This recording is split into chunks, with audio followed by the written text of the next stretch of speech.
Nos 2 últimos programas, eu afirmei repetidas vezes que a declaração todas as religiões são igualmente válidas e ensinam basicamente as mesmas coisas é uma afirmação irracional, contraditória e desumana. Olha, ela é irracional, ela é contraditória porque ela é repudiada pelos fatos. Basta você se dedicar ao estudo das religiões comparadas para chegar a essa conclusão. Sabe? Uma religião que diz que para você comprar o favor da divindade, você tem que sacrificar um filho, ou abdicar do sonho de ser feliz, inviabilizar a sua existência. E uma outra que diz que você é salvo pela graça, ou seja, que se você disser um racional sinto muito a Deus, em nome de Cristo, Ele o abraçará e lhe oferecerá uma memória apagada e o chamará para desfrutar dos legítimos prazeres da vida.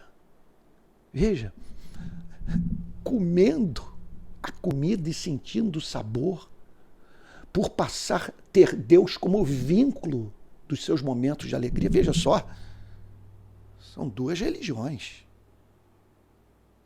e que ensinam o diametralmente oposto. E num desses programas eu afirmei, a declaração não é nem minha, eu acho que eu li isso com Francis Schaeffer. 2 religiões que ensinam coisas diametralmente opostas podem ambas estar erradas, mas jamais certas ao mesmo tempo. Então, é irracional você dizer que todas as religiões são igualmente válidas e ensinam basicamente as mesmas coisas. Com isso, não estou agindo contra o que há de belo no ideal ecumênico. O que há de belo no ideal ecumênico? Respeitar o direito de culto daquele cuja teologia não é a minha,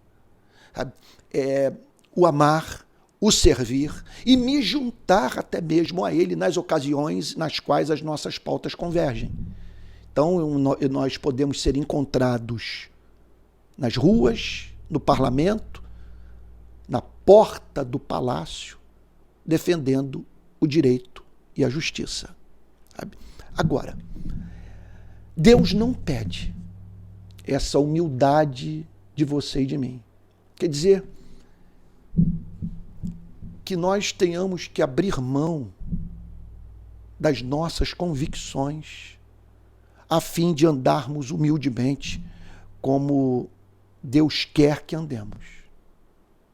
Ele não pede para que, em nome da humildade, você abdique do uso da razão, do compromisso com a verdade e do anelo de servir ao Deus verdadeiro, tal como ele se revelou aos seres humanos. A humildade vai exigir uma outra coisa de você. Vai exigir o quê? Que essas crenças profundas não o tornem arrogante. Não impeça de você, num ponto ou outro, aprender com aquele de quem você diverge. Sabe? Não o desumanize. Sabe? Quer dizer, o que eu acho lindo, aqui você sabe que eu estou falando do Evangelho, o que eu acho lindo no Evangelho é que ele me chama para, na minha relação com os diferentes, explorar o que nós temos de semelhante. E nisso eu concordo. Há pontos assim, assim em que as nossas pautas, as nossas causas, as nossas éticas tangenciam. Sabe? Agora, essa humildade em que você abdica, ela é impossível. Veja só, ela é impraticável. Por que impraticável? Olha, se você chama de arrogante aquele que tem convicções teológicas profundas, que como cristão diz Jesus Cristo é o caminho, a verdade e a vida, ninguém vem ao Pai senão por ele, ora, você nem por isso está deixando de ser arrogante ao fazer uma afirmação que não é da aceitação, ou não é convicção de todos, sabe? Você está simplesmente dizendo que você olha tudo de um ponto de vista superior, que você enxerga esse tema da religião sem condicionamentos culturais, você é uma pessoa isenta, sabe? E que o seu dogma, que a sua doutrina, sabe? Que todas as religiões são igualmente válidas e ensinam basicamente as mesmas coisas, tem que ser aceitas, que sua doutrina tem que ser aceita por todos. Isso, dentro desse ponto de vista,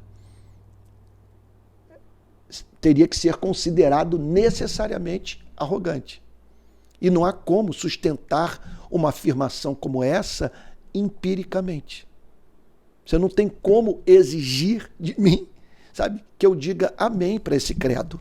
É um credo, é uma afirmação profundamente dogmática. Então, veja, tudo isso, sendo assim, é dito em nome da humanidade. Agora, porém, insisto no ponto, isso é arrogante e irracional. Agora, por quê? Deixa eu dar um exemplo tirado do The Reason for God, ou Fé em Era em Ceticismo, tradução para o português, do Tim Keller.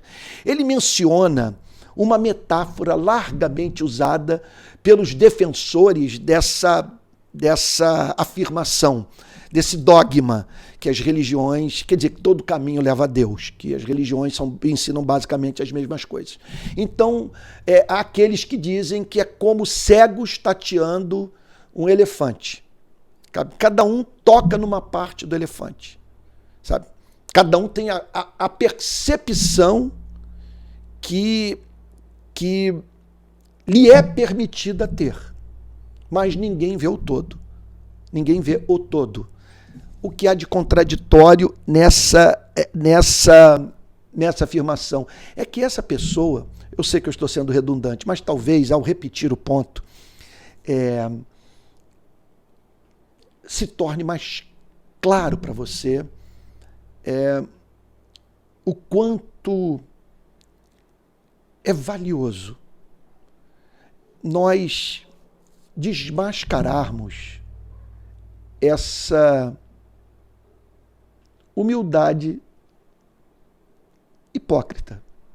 Sei que estou usando uma palavra dura, mas é hipocrisia pura. Porque essa pessoa que diz que os cegos, quer dizer, que as religiões representam cegos tateando esse elefante, que cada um vê, portanto, uma parte, mas ninguém vê o todo, o que essa pessoa está dizendo é que ela vê o elefante, conforme diz o Tim Keller. E eu concordo com ele. Ela está dizendo o seguinte: eu vejo a vida de um ponto de vista privilegiado. Eu estou livre dos condicionamentos culturais, dos interesses pessoais que condicionam a sua visão teológica. E eu posso dizer que eu vejo o elefante e que vocês estão apenas enxergando uma parte da verdade. Então, essa é uma humildade que Deus não pede de nós. Agora, vamos responder 3 perguntas finais, porque você está ouvindo, você está me ouvindo e talvez você esteja chocado. Poxa, não esperava ouvir isso do Antônio, tão envolvido com a causa dos direitos humanos e tal. Essa é uma declaração perigosa, mas veja lá.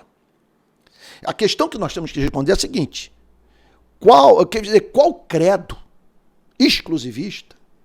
E olha, se você for para os partidos políticos, sabe, por exemplo, tente entrar no Partido Comunista defendendo a economia de mercado. Ele tem um credo, ele tem uma convicção, tem uma visão de mundo. E os cristãos também a têm. E eles estão certos que ninguém jamais falou sobre Deus como Jesus Cristo falou. Que Jesus Cristo, simplesmente, nós seguimos o Deus cristão, porque o Deus cristão é de beleza insuperável. Aí talvez você possa ouvir uma coisa como essa e dizer, mas isso é perigoso para a coesão social, sabe? Agora, veja só, não é perigoso para a coesão social pensar diferente. A paz não exige de nós que vejamos Deus, a relação do ser humano com o Criador da mesma forma. Tudo vai depender da maneira como vamos administrar essas diferenças. E o que é encantador no Evangelho é que o Evangelho nos chama a insistirmos no ponto que a graça e a verdade vieram por Jesus Cristo. Contudo, o cristianismo, ao mesmo tempo, nos estimula a amar os nossos inimigos. Então, esse exclusivismo cristão, ele jamais nos é apresentado no Novo Testamento como fundamento para a imposição da crença, para a coerção social, sabe? Para a criação de uma teocracia. Os cristãos são chamados por esse evangelho para lutar por algo como a democracia, como a liberdade de crença, porque também o cristão, em razão da sua antropologia, da sua visão do ser humano, ele entende que nenhuma conversão, usando aqui o português da rua, rola, quer dizer, acontece, ocorre a fórceps. Não é por força nem por violência, é pelo Espírito Santo, diz a própria Bíblia. É o Espírito que recria. Então, nós não estamos preocupados, nós cristãos, em exercer um controle da cultura de modo que nós tenhamos uma cultura cristã. Nós não acreditamos nisso. Nós só teremos uma cultura cristã quando a sociedade se tornar cristã. E até nisso nós não acreditamos. Nós não acreditamos em nenhuma sociedade que seja composta na sua totalidade por cristãos, porque a fé não é de todos. Por isso nós somos chamados para, tal como existencialistas, modernos, pós-modernos, marxistas, liberais, neoliberais o fazem. Nós somos levados para defender, e até mesmo com paixão, a mensagem do nosso Salvador. Contudo, sem fogueira, sem santa inquisição, sabe? Sem arrogância, sabe? E sem desrespeitar a liberdade de culto. Devemos ficar apenas com o amor e esquecer a doutrina? Essa é uma pergunta que muitos fazem. Não dá para nós ficarmos apenas com amor e esquecermos a doutrina? Isso é uma doutrina. Quando você diz, olha, a doutrina não importa, o que importa é o amor, você está fazendo essa afirmação com base em que ela é um dogma. É doutrina pura. Não dá para nós nos relacionarmos com a fé sem crermos em determinadas proposições teológicas. Nós somos tal como o nosso Deus. Se acreditamos num Deus doce que perdoa com graça, que ao mesmo tempo é um Deus de justiça, isso vai regular a totalidade da nossa vida. Agora, se o nosso Deus é um Deus que negocia o seu caráter por nos amar, que tolera o intolerável por ser um avô celestial. Se o nosso Deus, sabe, é um Deus que pede de nós sandices, sabe, o sacrifício sem sentido das nossas vidas, para comprarmos o seu afeto, quer dizer, não há o que possa. Eu acho que eu perdi aqui o fio da meada, mas eu espero que você esteja entendendo, que às vezes o grande problema são essas digressões. Aliás, o que me consola muito nas minhas falas é quando Martin Lloyd Jones diz o seguinte, famoso pregador que eu tanto amo, que o bom pregador, ele comete anacolutos. Ele está construindo raciocínio, de repente aquele raciocínio o remete para uma outra ideia, e de tão apaixonado, de tão envolvido que ele está com a sua pregação, porque ele não usa de técnica. Ele fala do que o seu coração está cheio. Ele tenciona pregar de modo linear, de uma forma racional. sabe, a fim de que seu interlocutor entenda o que ele está dizendo. Contudo, acontece essas coisas, né? De você estar desenvolvendo pensamento, aquilo remete para uma outra ideia e você perde o fio da meada. Assim, consegui. Estou lembrando o seguinte, o que eu estava dizendo é que essa história de que temos que ficar apenas com amor e esquecer a doutrina, não existe. Isso é doutrina. Nós não conseguimos falar sobre esses temas sem doutrina, sem crença, sem dogma, sem acreditarmos em alguma coisa que não podemos impor a ninguém. Agora, sabe, portanto, nós não podemos falar apenas sobre amor, porque o conceito que temos de Deus vai definir, sabe, a nossa ética. E outra coisa, é o caráter desse Deus que vai definir também o nosso conceito de amor. Porque nós sabemos que muito daquilo que é proposto em nome do amor é profundamente desumano. Muitos, por amor à liberdade, propõem um Estado no qual a liberdade econômica reine de uma tal maneira que não seja vista como aberração a concentração de riqueza num mundo de fome. O Evangelho tem alguma coisa a falar para esse conceito de amor. Por isso que não dá para nós abrirmos mão da doutrina. Então, não é possível negar a doutrina, porque nós não conseguimos pensar de uma forma diferente.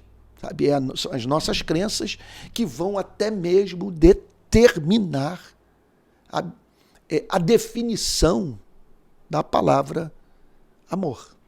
É isso. A nossa antropologia vai determinar. Porque amor para o cristão, sabe?